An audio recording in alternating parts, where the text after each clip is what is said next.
213 फरवरी को हमारा कक्षा 12वीं का अर्थशास्त्र इकोनॉमी सब्जेक्ट का एमपी बोर्ड एग्जाम का पेपर होने वाला है। इसलिए दोस्तों इस वीडियो में हम 4 अंक के अति महत्वपूर्ण प्रश्न देखने वाले हैं, जिससे दोस्तों आपके यहाँ 16 नंबर फिक्स कर पाएंगे। ओके, वही क्वेश्चन में हम बात करने वाले हैं जो आपके हाई चांस हैं।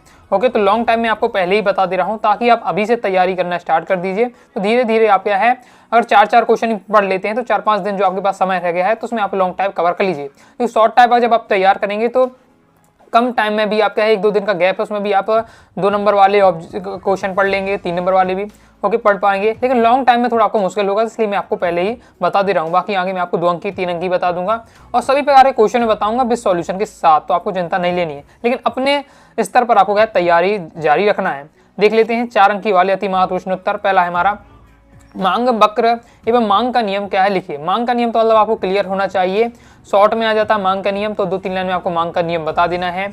बाकी दोस्तों आपको क्या है चित्र सहित सचित्र तैयार करके रखिएगा, तो लॉन्ग टाइम में तो फिर आपको चित्र सहित आपको कंप्लीट बताना पड़ेगा।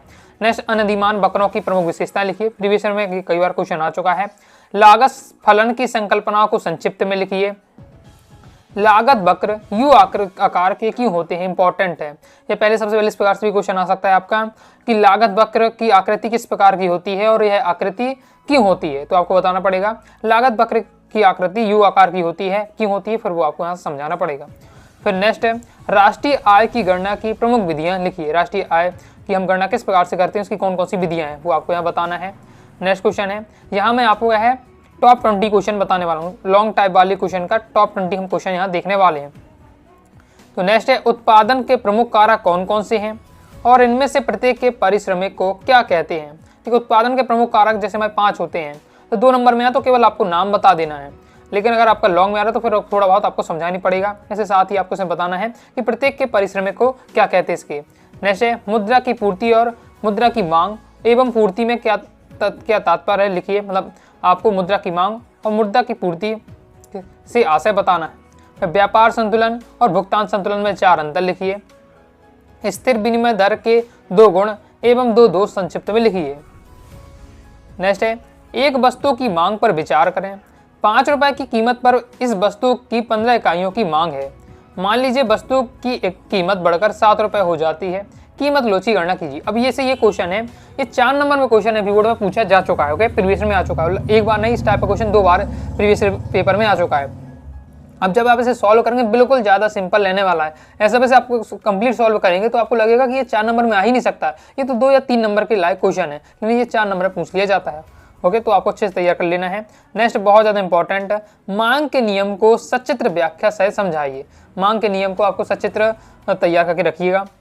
नेक्स्ट है एक फर्म का अल्पकालीन सीमांत लागत अनुसूचित निम्नलिखित तालिका में दिया गया है। फर्म की कुल स्थिर लागत 100 रुपए है। फर्म की कुल परिवर्ती लागत, कुल लागत तथा अल्पकालीन औसत लागत अनुसूचित निकालिए। तो हमें यहाँ क्या दिया हुआ है, हमें यहाँ दी हुई है इकाइयाँ और सीमांत लागत हमें बताई जा रही है। तो हमें और कुल स्थिर लागत दी है 100 रुपए। तो क्या निकालना है, कुल परिवर्ती लागत निकालनी है, कुल लागत और अल्पकालीन औसत लागत हमें क्या है यहाँ निकालनी है। तो ये आपको देख कर रखना है।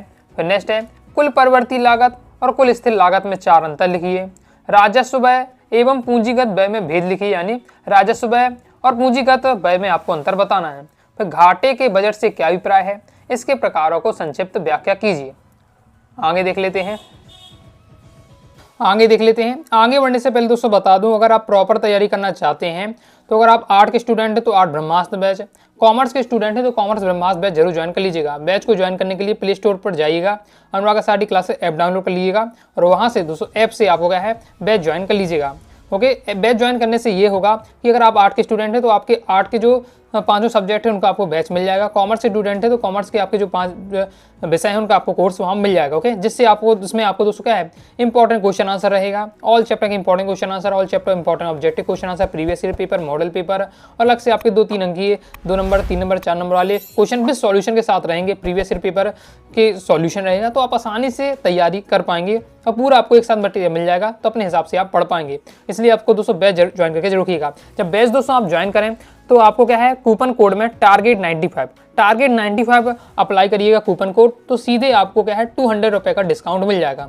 ओके, डिस्काउंट मिलने से आपको क्या है कम फीस लगेगी और फिर दोस्तों आप आसानी से बैच ज्वाइन कर पाएंगे। बाकी अगर दोस्तों आप है केवल इकोनॉमिक्स सब्जेक्ट का कोर्स लेना चाहते हैं तो इकोनॉमिक्स को कोर्स में जाना है और कूपन कोड में आपको इकोनॉमिक्स 80, हमारा क्या है टारगेट है 80 में 80 इकोनॉमिक्स में, तो इकोनॉमिक्स 80 आपको क्या है अप्लाई करिएगा तो आपको क्या है 50 रुपये का यहाँ डिस्काउंट मिल जाएगा।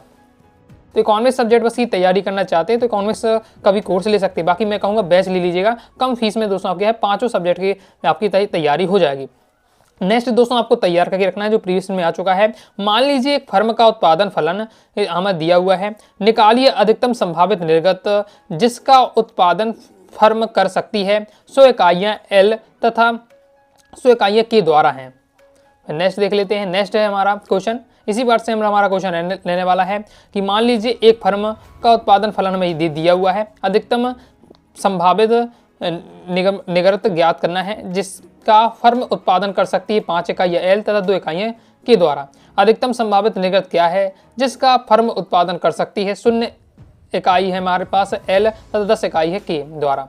तो ये दोनों लगभग इसी क्वेश्चन आपके रहने वाले, तो इनका प्रैक्टिस कर लीजिएगा। प्रीवियस रिपोर्ट में आ चुका है तो इस टाइप के क्वेश्चन को आपको जरूर तैयार करके रखिएगा। नेक्स्ट हमारा क्वेश्चन रहने वाला है, किसी फर्म के पूर्ति वक्र को निर्धारित करने वाले किन्हीं 4 तत्वों को वर्णन कीजिए। जो मैं आपको क्वेश्चन बता रहा हूँ इन्हें आपको है सबसे देखिए लॉन्ग आप तैयारी करेंगे, तैयारी के दौरान क्वेश्चन आंसर तैयार करेंगे लॉन्ग टाइम में, तो जो मैंने क्वेश्चन बताया इन्हें आपको जरूर एक बार अच्छे से तैयार कर लीजिएगा। बाकी और भी बाकी बहुत सारे क्वेश्चन हैं जिन्हें आपको धीरे धीरे कंप्लीट करते जाना है, लेकिन जो मैंने आपको बताया है उन्हें आपको यहाँ अच्छे से तैयार कर लीजिएगा। आगे देख लेते हैं। बाकी मैं तैयारी के दौरान आपको कराऊंगा तो पहले आपको 2 अंकी वाले क्वेश्चन बताऊंगा विद सॉल्यूशन के साथ, फिर 3 अंकी वाले विद सॉल्यूशन के साथ, 4 अंकी वाले भी बताऊंगा विद सॉल्यूशन के साथ। इसके साथ ही मैं आपको इंपॉर्टेंट ऑब्जेक्टिव भी कवर कराऊंगा। ओके, तो मैं आपकी पूरी तैयारी आपको कराने वाला हूँ, इसलिए आप है अपने हिसाब से पहले क्वेश्चन पढ़ते जाइएगा। अगर आप पहले से तैयार करके रखे रहेंगे तो मैं आपको आपका क्या है एक बार से रिविजन हो जाएगा। नेक्स्ट आपको तैयार करके रखना है, लाभ अद्वितीकरण की किसे कहते हैं, इसकी 3 शर्तों लिखिए। इंपॉर्टेंट है, प्रीवियस में ये आपका 2 बार रिपीट हो चुका है, आ चुका है, रिपीट भी हो चुका है। हाई चांसेस के भी आने के लाभ अद्वितीकरण की 3 शर्तें हैं और इसमें जो क्वेश्चन बताना हो सकता है कि आपके 3 नंबर में पूछ लिया जाए, 3 नंबर में भी आ जाता है। नेक्स्ट मुद्रा के किन्हीं 4 कार्यों को लिखिए। इंपॉर्टेंट है, यही प्रीवियस में आ चुका है मुद्रा के कार्य। फिर नेक्स्ट है भारतीय रिजर्व बैंक की मौद्रिक नीति के कौन कौन से उपकरण हैं। भारतीय रिजर्व बैंक की मौद्रिक नीति के उपकरण पूछे जा रहे हैं। इसके बाद नेक्स्ट है, एक ऐसे बाजार को लीजिए जहां केवल 2 उपभोक्ता हैं।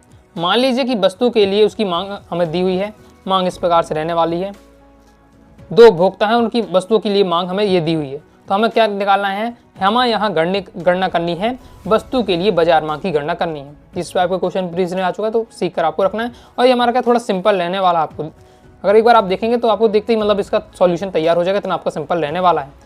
नेक्स्ट आपको तैयार करके रखना है, सीमांत उपयोगिता ह्रास नियम का महत्व बताइए। फिर मांग की लोच का महत्व लिखिए और नेक्स्ट है लोचदार मांग तथा बेलोचदार मांग को संक्षेप में समझाइए।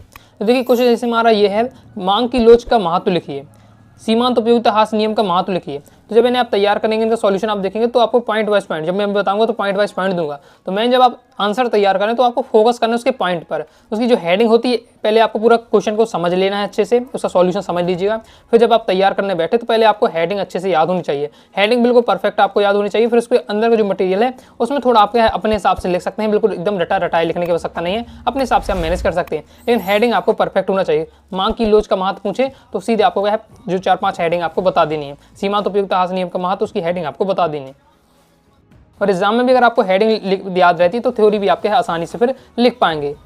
और मैनी पॉइंट अगर भूल जाते हैं तो फिर हमें दिक्कत हो जाती है, तो आपको ये तैयार कर लेना, लॉन्ग टाइम में मैंने आपको बताए हैं। बाकी दोस्तों अगर आप क्या है आगे 2 अंकी 3 अंकी वाले इंपॉर्टेंट क्वेश्चन चाहते हैं इसी बार से तो कमेंट बॉक्स में जरूर बताइएगा। सॉल्यूशन के साथ चाहते हैं तो जो भी अब जरूर बताइएगा, तो जल्दी मैं आपको सॉल्यूशन तैयार करके भी इनको बता दूंगा। तो आइए दोस्तों आपको वीडियो से भी लाइक करें, सब्सक्राइब जरूर कर दीजिएगा। इसके साथ ही दोस्तों टेलीग्राम चैनल व्हाट्सएप चैनल को ज्वाइन कर लीजिएगा। डाउट आता है कमेंट से आप जरूर पूछिएगा। मिलते हैं दोस्तों नेक्स्ट वीडियो में, तब तक के लिए बाय बाय।